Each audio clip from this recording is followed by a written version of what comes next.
South Africa, a nation with a profound history and abundant mineral wealth. It is equally a land endowed with natural splendor and a culturally diverse population. The history of South Africa is frequently rooted in conflicts between its indigenous communities and European settlers, stretching back to the early 17th century. However, what is most often remembered are the racial divisions that shaped much of modern South African history throughout the early and late 20th century, when racial segregation embodied in the notorious policy of apartheid was eventually dismantled, at least in its formal institutional sense. Although there is broad agreement that apartheid was harmful, the perceived positive dimensions of the system are often ignored. This video will explore another side of apartheid which, paradoxically, proved beneficial to South Africans across racial categories, contrary to the assertions of denialists. This argument relates to the economic policies implemented by the apartheid government alongside the political goals of the regime, albeit applied unevenly and according to segregationist principles. It will further challenge the misconception that apartheid was entirely detrimental, a claim that is factually inaccurate, particularly as South Africans who lived through the era and are still alive today increasingly reflect on it in light of the severe economic challenges confronting South Africa at present.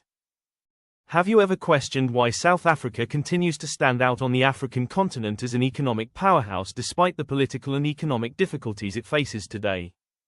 Why does South Africa appear to perform comparatively better than many African nations even amid periods of global economic and political instability? Also, what factors explain the country's economic resilience and performance during such turbulent periods when many African states and even emerging economies across the world struggle to do the same?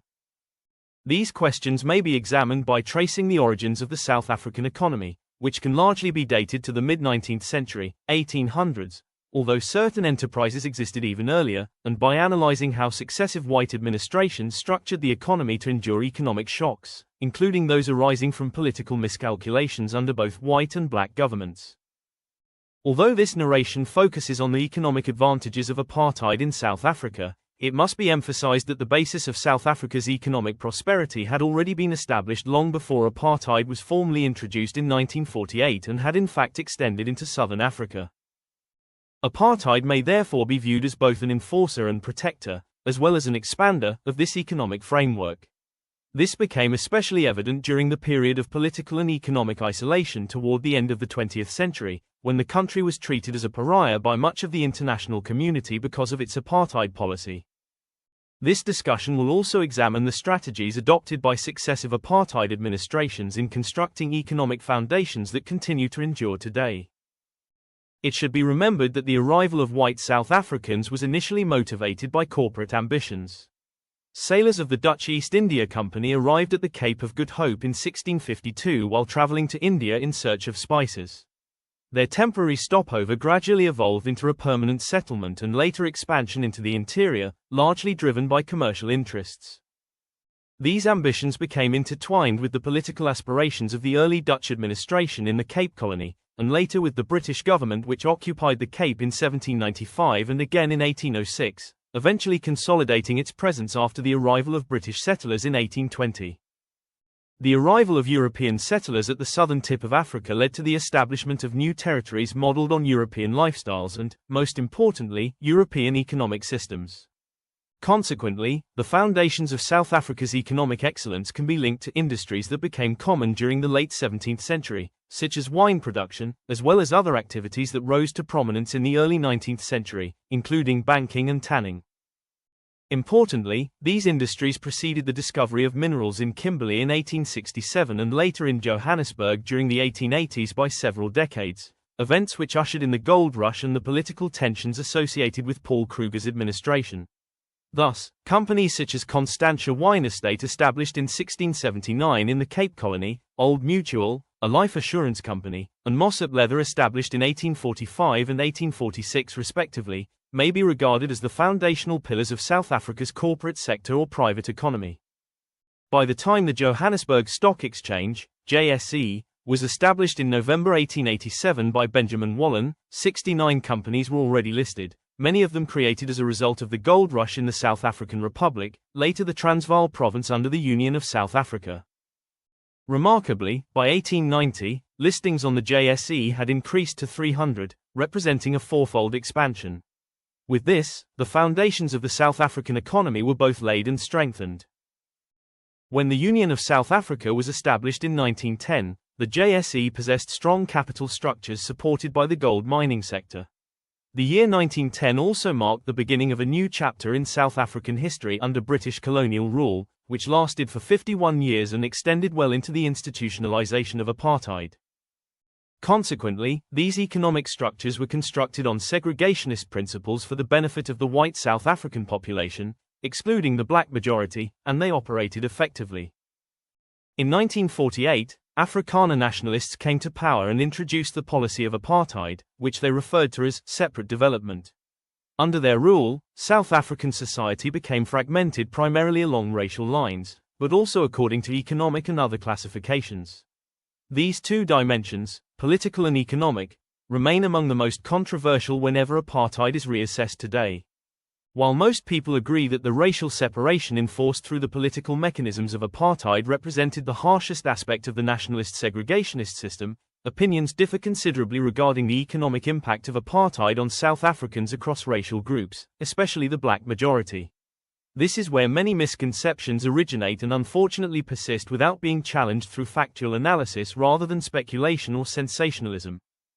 It has often been argued that apartheid was designed for the exclusive benefit of white South Africans.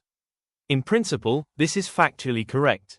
In practice, however, the evidence presents a more complex reality, not only during apartheid itself, but even more so today. What the apartheid system effectively created was a condition of economic disparity between racial groups, though one that produced varying degrees of benefit for all. The white population, unlike other racial groups, enjoyed the advantage of the system's political authority, which enabled them to pursue unrestricted economic activities throughout South Africa, excluding the semi-independent Bantustans or homelands. Through established corporate and banking structures, many white entrepreneurs could access capital for new ventures under favorable loan conditions. Consequently, business expansion accelerated and new towns emerged. This explains the development of towns such as Dullstroom in the former Transvaal province and Welkom in the former Orange Free State province. The expansion of cities, particularly Johannesburg, was also rapid and can be attributed to both mining and the growth of business activities in surrounding areas. Although the same opportunities were not extended to the black population, which suffered most under apartheid, it is important to note that the homelands were also economically supported to a significant extent by the apartheid government. Since these territories lacked full autonomy, they frequently received financial disbursements from Pretoria for administrative and investment purposes. To facilitate this process, legislative instruments were enacted to ensure that marginalized racial groups, particularly black South Africans, were incorporated into the broader economy. Legislation such as the Bantu Investment Corporation Act of 1959 enabled entrepreneurs operating within the Bantustans to obtain capital. From manufacturing and communications to wholesale, retail, finance, and business services, apartheid South Africa extended its economic influence into the homelands. Consequently, it was common to find state-run corporations such as the South African Post and Telecommunications, SAPT, and the South African Post Office operating within these territories. Other institutions included the South African Broadcasting Corporation, SABC, which mainly provided radio services to the homelands. Eventually, territories such as Bophuthatswana, Ciskei, and Transkei established their own radio stations, although these too depended heavily on funding from Pretoria.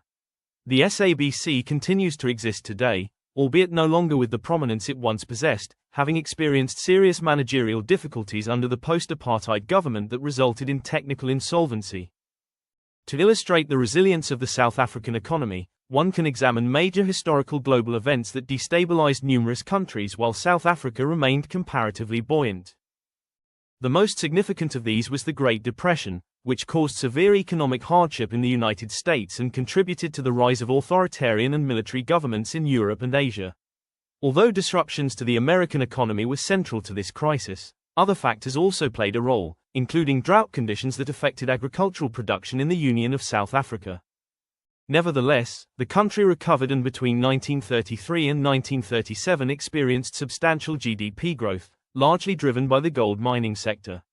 This resilience was not confined to mining alone but extended to financial institutions such as Old Mutual, which continued demonstrating strength through investments in South African equities during that period. By the time apartheid emerged in 1948, the economy had already demonstrated significant resilience and was in fact following an upward trajectory due to expansion in both mining and manufacturing.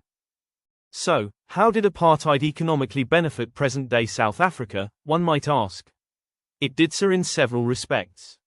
Firstly, it preserved and protected the strong economic foundations that had supported private sector growth long before 1948, shielding them from political and legislative disruption. Secondly, it anticipated the inevitability of international isolation and sought to mitigate its consequences by expanding investment into neighboring countries, particularly the frontline states. This demonstrated how economic power can overcome political barriers, especially since many frontline states, with the exception of Southern Rhodesia, struggled to establish stable economic systems after independence. Economic institutions such as the Southern African Customs Union, SACU, originally established in June 1910 and later revised in 1969, helped facilitate duty-free trade and the implementation of a common external tariff. SACU also aimed to distribute customs and excise revenue among member states including Botswana, Lesotho, Namibia, and Eswatini. As a result, the organization's revenue-sharing mechanisms contributed significantly to industrialization, economic diversification, and investment programs within these nations. Another example of apartheid-era economic strategy was the creation of the Common Market Area, CMA, in 1986, which replaced the 1974 agreement that had established the Rand Monetary Area, RMA. This arrangement further strengthened South Africa's regional economic influence. It made the South African Rand legal tender in Lesotho and Swaziland, now Eswatini, alongside their national currencies, the Maloti and Lilageni. Through this regional monetary policy, foreign exchange procedures were dispensed with, the movement of goods between the three countries was facilitated and South African investment was encouraged. Consequently, South African businesses such as OK Bazaars became prominent in Lesotho and Swaziland, particularly in the retail sector, and other South African enterprises e.g. Foschini Group and Steers have maintained their presence in those countries. Therefore, by the time international sanctions were imposed on South Africa during the mid-1980s to pressure the government into ending apartheid, these measures arguably had limited impact because of the economic bulwarks white South Africa had developed over decades, coupled with effective management. Even when sanctions began affecting the economy in the early 1990s, the effects proved temporary and the economy recovered after short-term setbacks. What many black South Africans may overlook regarding the pre-1994 governments is that the systems established during that period continue to benefit them today. Currently, most white-owned businesses employ more black South Africans than members of other racial groups, largely because black South Africans constitute the largest demographic group, accounting for approximately 82% of the population compared to 7.3% whites. White South Africans continue occupying a significant proportion of senior management roles within the private sector, while black South Africans dominate employment in communication, retail, and service industries. In the retail sector, companies such as Shoprite, Usave, Spar, Boxer, Pick n Pay, and Checkers employ predominantly black workforces. Likewise, within the banking sector, institutions such as First National Bank and Absa Bank have seen substantial black employee representation.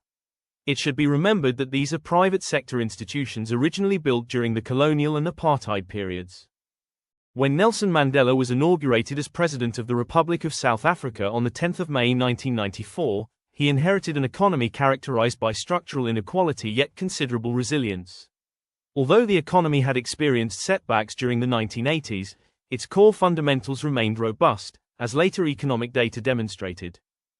By fundamentals, reference is made to factors determining a country's financial health, stability, and growth potential, including GDP, inflation, and balance of payments indicators. Despite the recession of the early 1990s, South Africa's private sector recovered in 1994 with growth approaching 3%. Since then, black-owned corporations such as African Rainbow Minerals founded by Patrice Motsepe and Shanduka Group associated with President Cyril Ramaphosa have emerged during the 30 years of ANC governance. However, their rise was closely connected to existing private sector capital, often informally referred to by black South African politicians as white capital, rather than purely grassroots economic initiatives. This expansion occurred through diversified investments across multiple asset classes. Furthermore, the ANC government's broad-based Black Economic Empowerment (BEE) policy sought to improve African economic participation primarily through existing white-owned companies, while doing comparatively little to encourage the formation of independent Black-owned businesses as engines of job creation. Thus, South Africa's strong private sector may be attributed to the colonial and apartheid periods. Moreover, it was during this era that state-owned enterprises were established, initially prioritizing employment for the white minority before later being transferred to the post-apartheid government. Corporations such as Eskom for electricity supply, Sasol for coal to liquid fuel conversion, Transnet for passenger and freight transportation, and South African Airways were among the institutions that sustained the apartheid economy. During apartheid, South Africa's military was regarded as one of the most powerful on the continent, strengthened by defense manufacturers such as Armscor and ISCOR. Today, many of these institutions have deteriorated because of mismanagement under the post-apartheid government, while few alternatives have been successfully developed. Passenger Rail Agency of South Africa, PRASA, replaced aspects of Transnet's passenger functions, although freight transport increasingly shifted to roads, contributing to the deterioration of South African road infrastructure. Consequently, the decline of these enterprises has worsened unemployment among Black South Africans. The challenges facing economic growth in South Africa are frequently linked to political policies that prioritize race over merit in employment practices. Nevertheless, the South African economy continues to demonstrate resilience despite corruption and the misuse of taxes and public funds by ANC politicians. Despite these problems, and despite what critics describe as government interference in private sector activities, South Africa's private sector remains comparatively strong, unlike that of its northern neighbor whose private sector collapsed because of severe political interference and weak economic fundamentals. Today, corporate South Africa, the private sector originally shaped during colonialism and apartheid, continues to shield the country from complete economic collapse caused by governmental mismanagement. This situation affects Black South Africans more severely than other racial groups, and for that reason, these historical systems are argued to deserve recognition for their continuing contributions to modern South African society. So, what are your thoughts? Do you agree or disagree with this perspective? If this discussion has provoked a reaction, excellent. Share your views in the comments section for a thoughtful intellectual debate. And if you enjoy this type of content, please consider liking, sharing, and subscribing to the channel for more engaging and insightful discussions.